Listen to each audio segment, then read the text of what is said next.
Estimados estudiantes, en el presente video vamos a tocar el tema de los cambios y las transformaciones del escenario mundial. La administración de recursos humanos es una de las áreas más afectadas por los recientes cambios del mundo moderno.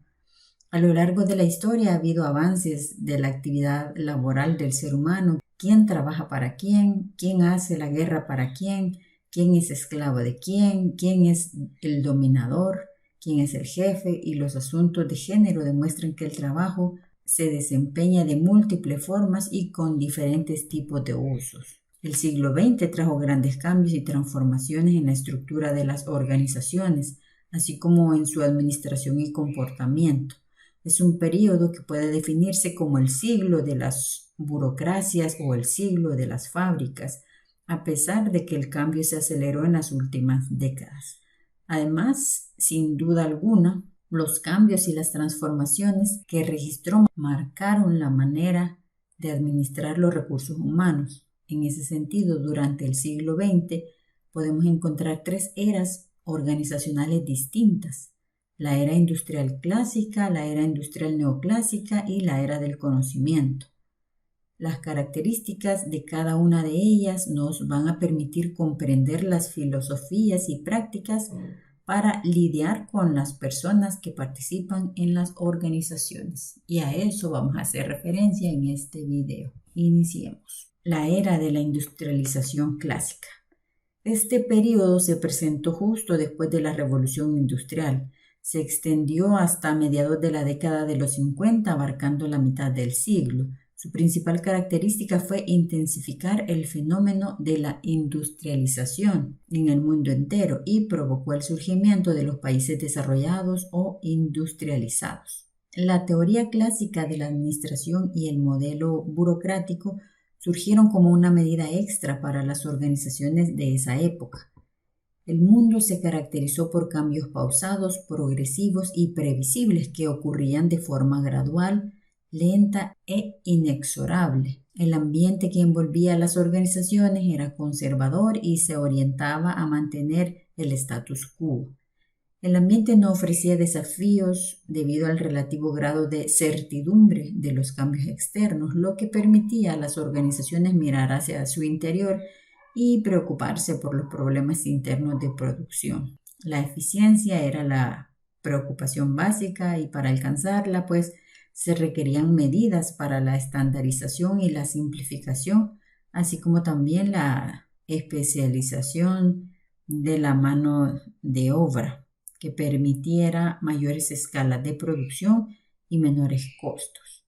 Por eso este modelo organizacional partía de un diseño mecanicista típico de la lógica de un sistema cerrado. Vemos en este slide cómo estaba compuesto ese diseño. Muchos niveles jerárquicos y coordinación centralizada, departamentalización funcional para asegurar la especialización, normas rígidas de comunicación y puestos definitivos y limitados, poca capacidad para el procesamiento de información, puestos individuales especializados en forma de tareas simples y repetitivas, énfasis en la eficiencia de la producción y en el método y la ruta adecuado para el ambiente estable e inmutable y la tecnología fija y permanente, además de una capacidad nula para el cambio y la innovación. En este contexto, la cultura organizacional predominante se orientó hacia el pasado y conservó los valores tradicionales.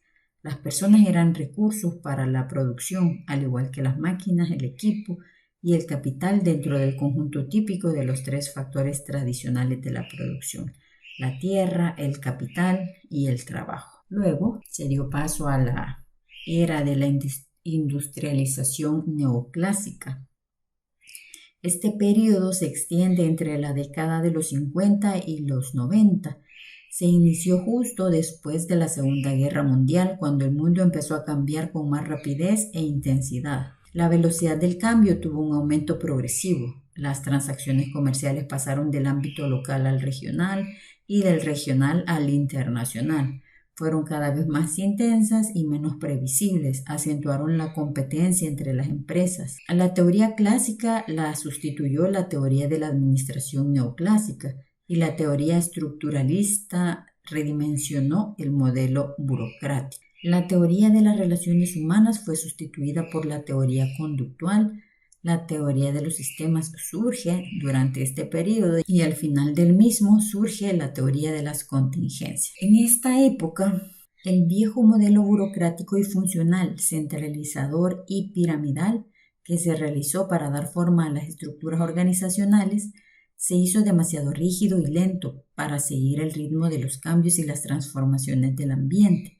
Las organizaciones entonces intentaron nuevos modelos estructurales para incentivar la innovación y la adaptación a las condiciones externas cambiantes. La respuesta de las organizaciones para reconfigurar y reavivar la vieja y tradicional organización funcional fue la estructura matricial, una especie de ramificaciones del tronco, como podemos ver en esta imagen.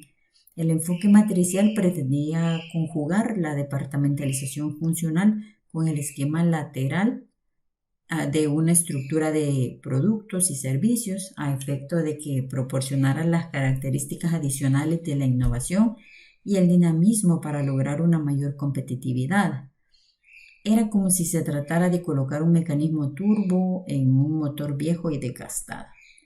De hecho, la organización matricial propició una mejoría en la arquitectura organizacional de las grandes empresas, pero no fue suficiente porque no consiguió eliminar la rigidez de la vieja estructura funcional y burocrática que la sustentaba. Es así como se dio paso a este diseño matricial, un diseño híbrido, como lo mencionábamos, con una estructura funcional acoplada a la estructura de productos y servicios, coordinación descentralizada con una doble subordinación a la autoridad funcional y a la autoridad del proyecto, normas dobles de interacción en puestos cambiantes e innovadores.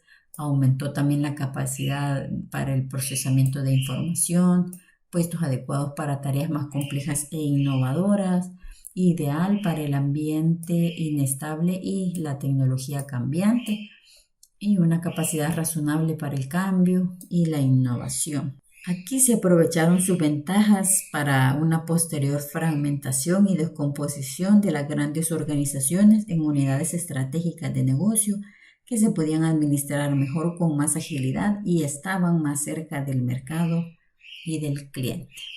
Finalmente se dio paso a la era del conocimiento, periodo que comenzó al inicio de la década de los 90. Es la época que estamos viviendo en la actualidad. La característica principal de esta nueva era son los cambios que se han vuelto rápidos, imprevistos y turbulentos. La tecnología de la información que integra la televisión, el teléfono, la computadora, trajo desarrollos imprevisibles y convirtió al mundo en una verdadera aldea global. Su impacto es comparable con la revolución industrial en su época. El conocimiento empezó a cruzar el planeta en milésimas de segundos a través del Internet. La tecnología de la información sentó las condiciones básicas para la globalización de la economía. La economía internacional se transformó en una economía mundial y global. La competencia entre las organizaciones se volvió intensa y compleja. El volátil mercado de capitales empezó a migrar de un continente a otro en segundos en busca de nuevas oportunidades de inversión. En una época en que todo el mundo dispone de información en tiempo real, las organizaciones capaces de tomar la información y de transformarla sin tardanza en la oportunidad de un nuevo producto o servicio antes que lo hagan los demás son las que van a tener éxito. En tales circunstancias, los factores tradicionales de la producción, que son tierra, capital y trabajo, producen beneficios cada vez menores, en una escala de rendimientos decrecientes, si recordamos los términos económicos que estudiábamos en Fundamentos Económicos de los Negocios. Ha llegado entonces el turno del conocimiento, del capital humano y del capital intelectual. El conocimiento ahora es básico y el mayor desafío está en lograr su productividad. La mayor responsabilidad de los administradores en la actualidad es conseguir que el conocimiento sea útil y productivo. En la era del conocimiento, el empleo empezó a migrar del sector industrial al sector de servicios. El trabajo manual se sustituye por el trabajo mental. lo que señala el camino hacia una era de postindustrialización sustentada en el conocimiento terciario.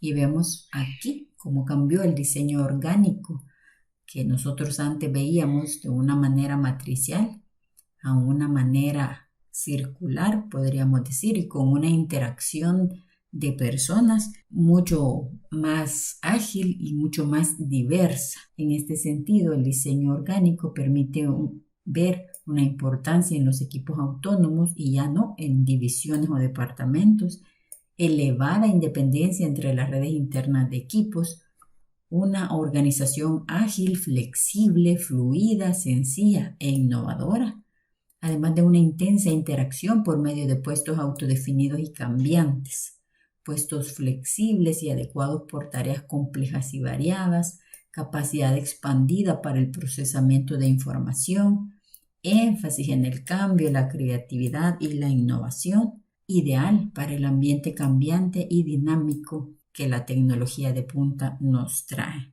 Así, en la era del conocimiento, las organizaciones entraron en un periodo de permanente volatilidad y turbulencia debido al efecto de las siguientes tendencias globales extremas que vinieron a romper viejos paradigmas. La primera de ellas es la influencia de las tecnologías de información y las comunicaciones, las famosas TIC, que reciben el nombre de revolución digital, revolución de multimedia o supercarretera de la información, que eliminan las fronteras políticas y organizacionales. La segunda, la globalización de los mercados, la competencia, las asociaciones del capital financiero y la innovación administrativa que traen una nueva visión cosmopolita del mercado global.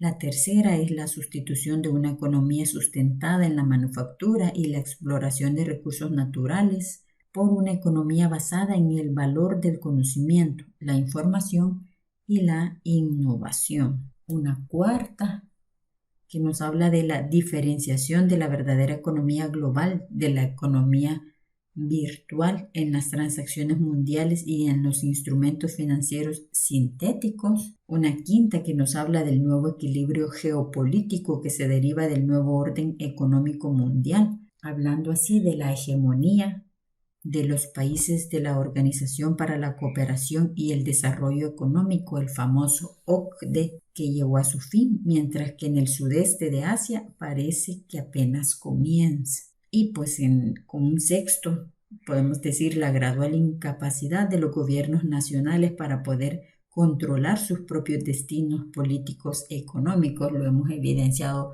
muy bien en este entorno de pandemia que hemos estado viviendo en los últimos años. La convergencia sectorial e industrial también, es decir, el creciente tercer sector que forman la sociedad civil y la amplia variedad de ciudadanos también con base en la cooperación y las fusiones, dificulta la posibilidad de distinguir al sector público del sector privado, y un surgimiento de formas inéditas también de organización empresarial dentro y entre empresas con equipos interdisciplinarios no jerárquicos, como por ejemplo un Uber, como por ejemplo un Airbnb, formas que antes no se habían observado o que sin este cambio tecnológico no hubieran tenido paso. También podemos hablar de la proliferación de alianzas estratégicas en las organizaciones virtuales y la enorme competencia entre alianzas virtuales de industrias como la automotriz, la aeroespacial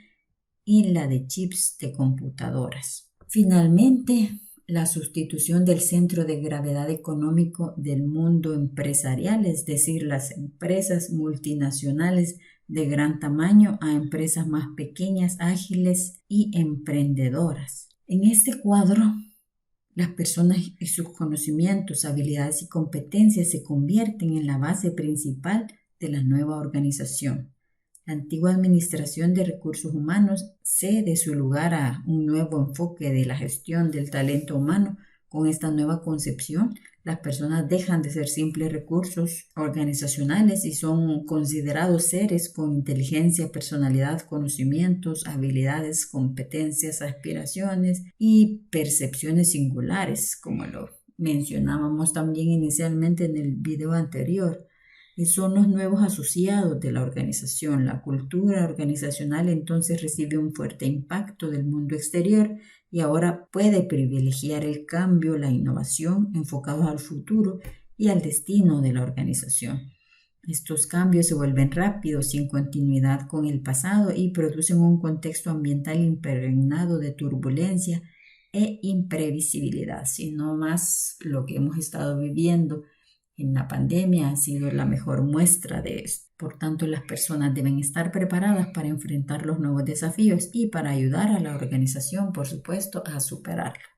Pasamos de un siglo XX con estabilidad y previsibilidad a un siglo XXI con mejora continua y cambio de discontinuo a una velocidad y capacidad de respuesta, tamaño y escala de producción, empowerment y liderazgo de equipos, mando y control de la cima hacia abajo, a organizaciones virtuales y flexibilidad permanente, de una rigidez organizacional a un control por medio de la visión y los valores, control por medio de reglas y jerarquía, información confidencial, conocimiento compartido, racionalidad y análisis cuantitativo, creatividad e intuición, necesidad de certidumbre, a tolerancia a la ambigüedad, reactivo y aversión al riesgo, a proactivo y emprendedor, de una orientación hacia el proceso a una orientación hacia los resultados, de una autonomía e interdependencia corporativa a una interdependencia y alianzas estratégicas,